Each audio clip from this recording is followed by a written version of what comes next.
லவர்ஸ்லாம் எப்படின்னா ஃப்ரெண்ட்ஸ் கூட வரேன் பீச்சுக்கு வரேன் அப்படின்னு சொல்லிட்டு ஃப்ரெண்ட்ஸை விட்டுட்டு அவர் கூட சுற்றுறது தான் கூட. ஏதாவது அசைன்மெண்ட் இருக்குது அப்படி இப்படின்னு கேட்டுட்டு போய் சந்திப்போம். செவ்வாய் வெள்ளி அந்த கிழமையில கோயில் போகிறேன்னு சொல்லிட்டும் லவர்ஸ் கூட சுற்றிருக்காங்க. ஏதாவது டவுட்டுன்னு கேட்டு சந்திக்க போவேன். சில பேர் வந்து தியேட்டருக்கு போகிறேன்னு சொல்லிட்டு எங்களையும் கூட்டிகிட்டு போயிட்டு எங்களை விட்டு அவங்க 2 பேரும் தனியாக போயிட்டு வந்ததும் இருக்குது. அடிக்கடி சந்திக்கிற கஷ்டம்தான். நான் வேறு டிபார்ட்மெண்ட், அவள் வேறு டிபார்ட்மெண்ட், ஹாஸ்டல் வேறு, நான் ஊர்க்கார படியன். நாங்கள் அடிக்கடி சந்திக்கிறன்றது மிக மிக அரிது.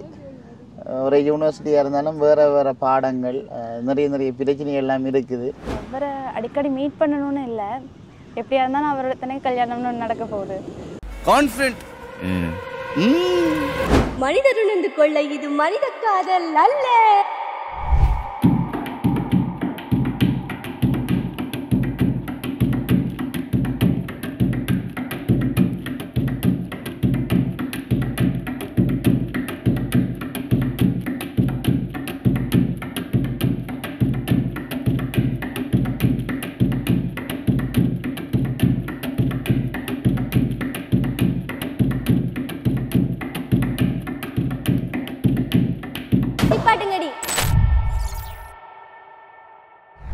நோண்டினதெல்லாம் போதும் எங்களோட கதை. உங்களுக்கு என்னடி பிரச்சனை? எதுக்கடி என்னட்ட வந்து முன்றீங்க? அதை நாங்க கேட்கணும். உனக்கு என்ன பிரச்சனை? இப்ப 3 நாளா தொடர்பே இல்ல, கோலில மெசேஜ் இல்ல. யாரடி? வேற 6 கடி ஏங்க போறான் அவன் தாண்டி. அப்ப ப்ளூ டிக் வந்துச்சா?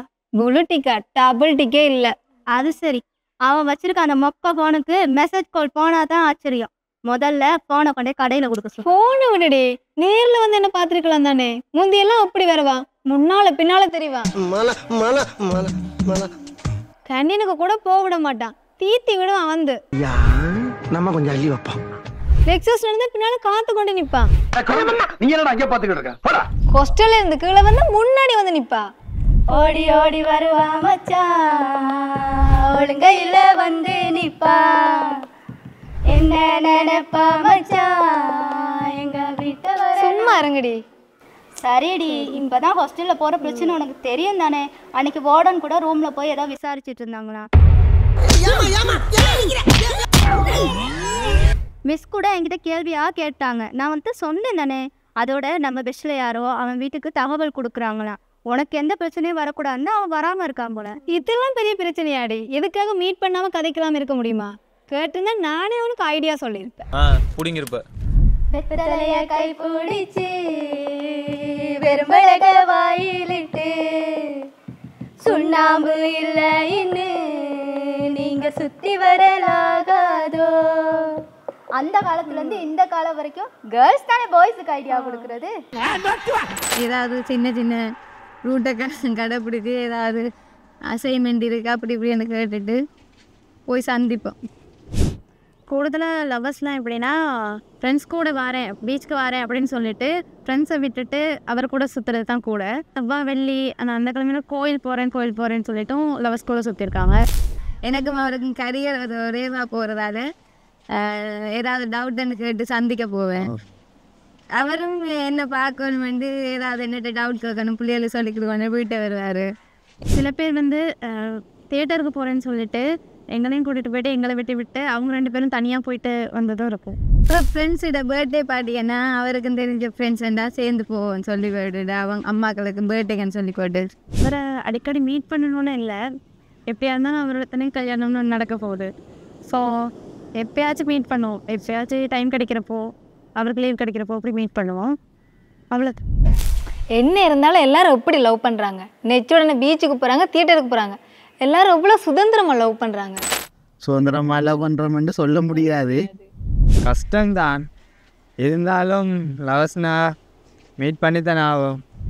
நான் வந்து ஹாஸ்டல், எனக்கு வந்து கொஞ்சம் கஷ்டம். அதனால் வெளியில் போயிட்டு பேசி லவ் பண்ணி அதெல்லாம் செட் ஆகாது, எங்கள் ஃபேமிலிக்கும் செட் ஆகாது. ஸோ எப்போயாச்சும் ஒருக்கா தான் வந்து மீட் பண்ணுறது. பிரச்சனை லவ் பண்ணா வீட்டு அம்மாக்களுக்கு பிடிக்காது, அண்ணாக்கள் இருக்காங்க, ஸோ நம்மளுக்கும் பிடிக்காது. அதனால லவ் பண்ண சுதந்திரமா லவ் பண்ற கொஞ்சம் பேரை தாண்டி உனக்கு தெரியும். நேர்ல பார்க்க முடியாம நினைச்ச நேரம் பேச முடியாம எவ்வளோ பேர் லவ் பண்றாங்க. மெசேஜ் அனுப்பி லவ் பண்றாங்க. ஊருக்குள்ளே இருக்கிறவங்கள பக்கத்தில் இருந்தாலும் அவங்க கண்ணால் மட்டும்தான் பேசி பேசி லவ் பண்ணுறாங்க. இப்போ ரிலேஷனுக்குள்ளே லவ் பண்ணாலுமே கூட ஃபேமிலியெல்லாம் இருக்கும்போது எப்படி பேசிக்கிறது? கை சைகையில் தானே பேசிக்கிறாங்க. சினிமா பாட்டில் கூட என்ன சொல்லியிருக்காங்க, அதில் கூட மல்லிப்பூ வச்சு வச்சு வாடுதே, அந்த வெள்ளி நிலா வந்து வந்து தேடுதே. அந்த காலத்தில் தூதும் இருந்திருக்கு. இப்போ இளவரசி மாதிரிலாம் அவங்க லவ் பண்ணும்போது அந்த தகவலை எப்படி பரிமாறிக்கிட்டாங்க? அவங்களோட பணிப்பெண்கள் அனுப்பிட்டா தகவலை பரிமாறிக்கிட்டாங்க. இதைத்தான் சங்க காலத்தில் விரக வேதனைன்னு சொல்கிறேன். இந்த வலி, ஏக்கம், துயரம் இதெல்லாம் சேர்ந்தது தாண்டி காதல். வலி, ஏக்கம், துயரம் இதெல்லாம் சேர்ந்தது தாண்டி காதல். நீங்கள் நல்லா சொல்லுவீங்கடி, பட்டா தான் தெரியும். எனக்கு ஒரு பிரச்சனை இல்லையடி, அவன் தான் வரும் பயந்த கொலையாக இருக்காண்டி. சரி, அவனை விட்டுரு. அடி செருப்பால. என்ன இருந்தாலும் அவனுக்கு என்ன செம்மையாக லவ் இருக்கு. அவர் காதல் மன்மதன். ஆஹா, மனிதருணர்ந்து கொள்ள இது மனித காதல் அல்ல.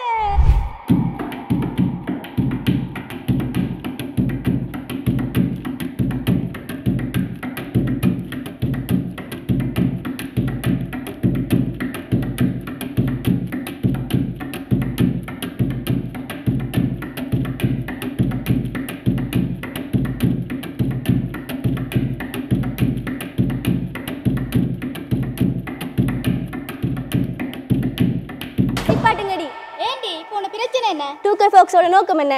நாட்டார் பாடல்களை மேல் உருவாக்கம் பண்ணி 2K கிட்ஸுக்கு கொண்டு போகிறது. அப்பயும் ட்ரெண்டிங்கான பாட்டு போட்டு கூத்தடிக்கிறீங்க. நீ தானடி ஸ்டார்ட் பண்ணுன. அது ஒரு உணர்ச்சி வசப்பட்டு அப்படி பாடித்தேன். உணர்ச்சி வசப்பட்டு பாடுறதுக்கு நாட்டார் பாடல்ல எவ்வளோ பாட்டு இருக்கு, அதெல்லாம் எடுத்து வச்சிருக்கலாம். இப்போ பாரு, கோடைக்கு கொச்சி வச்சு